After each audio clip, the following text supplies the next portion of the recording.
जंग जीतने के लिए 3 चीजों की बहुत अहमियत होती है, गैरत, ईमान और अकल। लेकिन यकीन कीजिए पाकिस्तानी कौम यानी आप इन तीनों चीजों से खाली हैं। आज मैं आपको मायूस नहीं करूंगा, बल्कि आप लोगों को हकीकत दिखाऊंगा, आप लोगों को आईना दिखाऊंगा।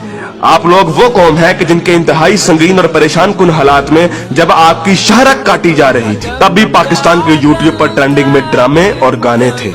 क्या गज़वा हिंद की पेशनगोई इस कौम के लिए की गई थी कि जिसकी 80% आबादी हराम खाती और कमाती है, जिनके पेट में हराम होता है, जिस कौम की 90% आबादी झूठ बोलती है, गाहक को चीज की खामियां और नुक्स बताए बगैर बेच देती है और इसको अक्लमंदी समझती है, जिस कौम की बेटियां टिकटॉक पर नाचती हैं और इस कौम के शाहीन उन्हें बड़ी खुशी से देखते हैं। और यही बेटियां और बेटे जब वालिदैन बनेंगे तो सिवाय नाचने वालों के और क्या पैदा करेंगे, और ये माएं क्या तरबियत करेंगी। हकीकत तो ये है कि बेगैरत हिंदू और यहूदी नहीं, बेगैरत आप हैं।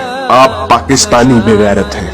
आप लोग वो कौम है जो वैसे तो सारा साल इमाम हुसैन के मुकद्दस नारे लगाती रहेगी, लेकिन जब वाकई में कश्मीर मैदान करबला बनेगा तो सारी कौम वही कुफा वाले बन जाएंगे जिन्होंने इमाम हुसैन से कहा था कि आप आए, हम आपका साथ देंगे, लेकिन जब वक्त आया तो कोई अपने घर से नहीं निकला। फिर ये लोग तालिबान की मिसालें देते हैं कि तालिबान के पास कुछ भी नहीं था, कोई असबाब नहीं थे, लेकिन अल्लाह ने उन्हें फिर भी फतह दी। मुझे हैरत है कि ये किस मुंह से तालिबान की बात करते हैं। तालिबान को अल्लाह ने फतह दी थी तो उनकी गैरत, उनके ईमान, उनके तवक्कल, उनकी जिद्दोजहद, उनकी कुर्बानियों, उनके अज़म, उनके इस्तक़लाल और उनकी जिहाद की बिना पर। ना तो उनकी बेटियां टिकटॉक पर नाचती थी, ना उनके बेटे गेम ऑफ थ्रोन्स और गानों और फिल्मों के शदाई थे, ना वो हराम खाते थे और ना ही वो नमाज कज़ा करते थे। कश्मीरी तो बेवकूफ है कि उन्होंने इस कौम से सारी उम्मीदें लगाई हुई हैं, जिस कौम के नौजवान मुजाहिद भी हैं और मुफ्ती भी हैं, लेकिन सिर्फ फेसबुक, ट्विटर और इंस्टाग्राम के। बल्कि लोग नौजवानों को और इस यूथ को बहुत सराहते हैं, कहते हैं कि ये पाकिस्तान का एसेट है, लेकिन मैं ये कहता हूँ कि ये नौजवान लानत है। इस वक्त पाकिस्तान की तकरीबन तमाम यूनिवर्सिटीज फहाशी, फहशगोई, गलाजत, नशा, इश्क व माशूकी का अड्डा बनी हुई है। इन नौजवानों ने इस्लाम को मजाक बना दिया है। इन्हीं नौजवानों ने मॉडर्निज्म के नाम पे फहाशी और बेहयाई को रिवाज दिया है। हर लड़की आजकल टाइट्स पहन के फिरती है। इस्लाम और तहजीब का कोई नामो निशान ना यूनिवर्सिटीज में है, ना कॉलेजेस में।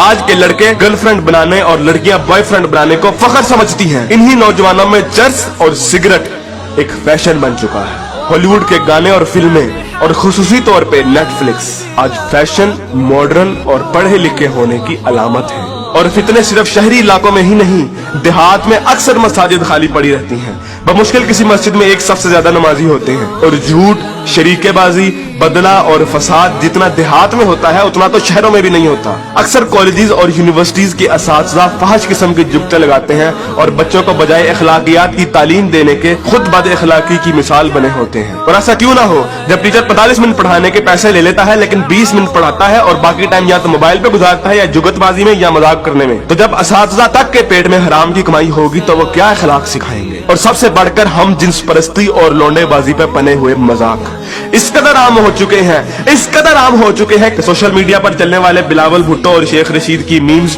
इस कदर आम हो गई हैं कि जैसे ये कोई मसला ही नहीं, जैसे ये कोई खिलाफे इस्लाम, खिलाफे तहजीब कोई बात ही नहीं। ये फितना मजाक मजाक में इस कदर आम हो गया है कि अब तो कोई स्कूल, कोई कॉलेज, कोई यूनिवर्सिटी से मुस्तस्ना नहीं। जिस कौम के बच्चे 12-12, 13-13 साल की उम्र में स्कूलों से ही फहाशी और पोर्नोग्राफी के मरीज बन जाते हैं, तो क्या वो हवस के पुजारी नहीं बनेंगे? ऐसी जगह ज़ैनब जैसे केस सामने नहीं आएंगे तो और क्या होगा? मुझे हैरत होती है कि हर बंदा मीडिया को तनकीद का निशाना बनाता है, हर बंदा मीडिया को फहाशी का असल कसूरवार ठहराता है, लेकिन खुद को कोई जिम्मेदार नहीं ठहराता, जो उस मीडिया को बड़े शौक और बाकायदगी से देखता है और उस मीडिया को अरबों रुपए का बिजनेस भी देता है।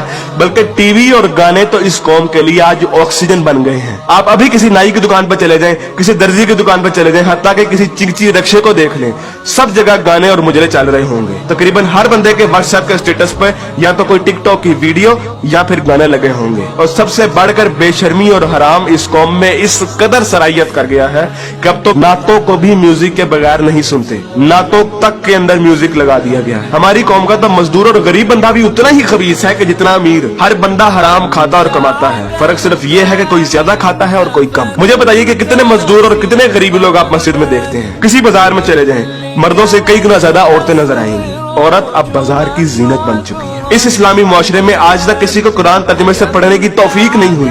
और अगर कोई पढ़ता है तो सिर्फ अपने मतलब के दलाइल ढूंढने के लिए। बरेलवी कुरान खोलते हैं तो ईद मिलादुन नबी को सही साबित करने के लिए। शिया कुरान खोलते हैं तो जुलूस और मातम को सही साबित करने के लिए। तबलीगी जमात वाले कुरान खोलते हैं तो सिर्फ तबलीग के दलाइल ढूंढने के लिए। औरतें कुरान खोलती हैं तो मर्दों को निगाहें नीची करने वाली आयत दिखाने के लिए, और मर्द कुरान खोलते हैं तो औरतों को पर्दा करने वाली आयत दिखाने के लिए। और बहुत सी अवाम तो ऐसी है कि जो सिर्फ और सिर्फ वजीफे करने के लिए कुरान खोलती है। यानी इन लोगों ने कुरान को अल्लाह की किताब नहीं बल्कि टेलीफोन डायरेक्टरी बना दिया है। अपने मतलब का नंबर निकाला और डायरेक्टरी बंद। उलमा भी इन लोगों को कुछ नहीं कहते हैं। हर जुम्मे पे उलमा सिर्फ फजाइल की बातें करते हैं, कभी लोगों को ये नहीं कहते कि बेगैरती से कैसे बचा जा सकता है, बदगुमानी से कैसे बचा जा सकता है, झूठ से और फ्रॉड से कैसे बचा जा सकता है। उलमा भी लोगों को नहीं कहते कि कुरान तर्जुमे के साथ पढ़ो और सुनो कि तुम्हारा रब तुम्हें क्या कहता है।